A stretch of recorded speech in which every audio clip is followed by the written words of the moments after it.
今日個蘋果批咧非常之特別啦，因為咧我哋咧將會轉 channel 用英文嘅。咁點解咧？因為咧我哋今日就請嚟咗咧一個好特別嘅嘉賓，就啱咧就係辭職咗港交所獨立董事David Webb 先生喎。Mr. Paul Chow, the chief executive of the exchange, said that the information you requested does not belong to the exchange. It needs the authorized of the government, the third party.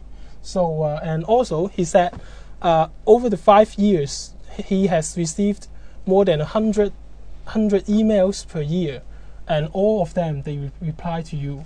And so, what's your response to him?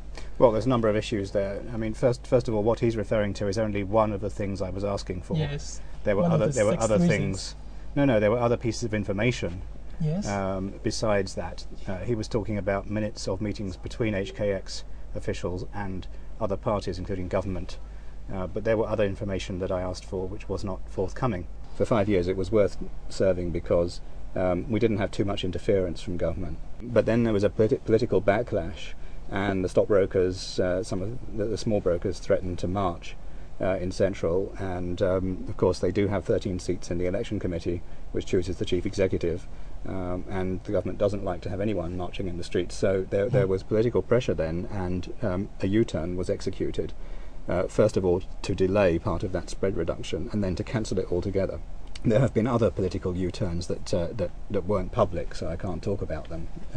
That was the most obvious public one that everyone knows about. The shareholders vote you to do the job, right? Yeah. To voice out their concerns, to just provide some kind of check and balance, right? But now you quit. So, in a sense that you think that you just failed their expectation? No, I don't. I don't think that's the case. The shareholders, have the right to elect anyone they want to serve on the board, and I did the best I could.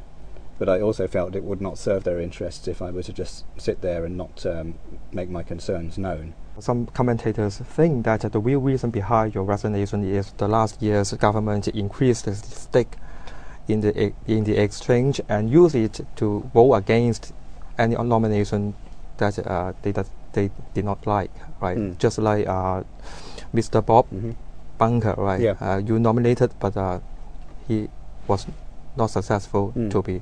Yeah, and he would have won. So the people think that the real reason behind your resignation is that you, after your calculation, that the next year's re-election maybe greatly reduce your chance. I refer you back to the majority I received last time, and also the turnout level was higher last time. This time, I think, because of technical factors to do with short selling, the turnout level was much lower. There were two reasons why Bob Bunker was not elected. One was that the government voted against him, and if they had abstained, then the majority of everybody else would have elected him and not Vincent Lee. The second factor, though, was that the other shareholders didn't vote, most of them. There was only a total turnout of 30%, including 5.8% from the government.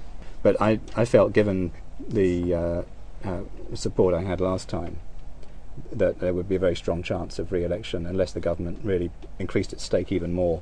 Have you ever raised the issue of breaking the monopoly of the stock exchange? Well, as a director of the exchange, as I was, of course, it was my duty to maximise the monopolistic profits subject to the public interest concerns. Now you are not anymore. So there's one thing I could talk about now that I'm not there. I think that as a consumer and a customer of the exchange, that the tariffs should come down because they're making 85% pre-tax profit margin on their business, and I don't think that needs to be driven down by sort of diktat, if you like, by command, but by competition.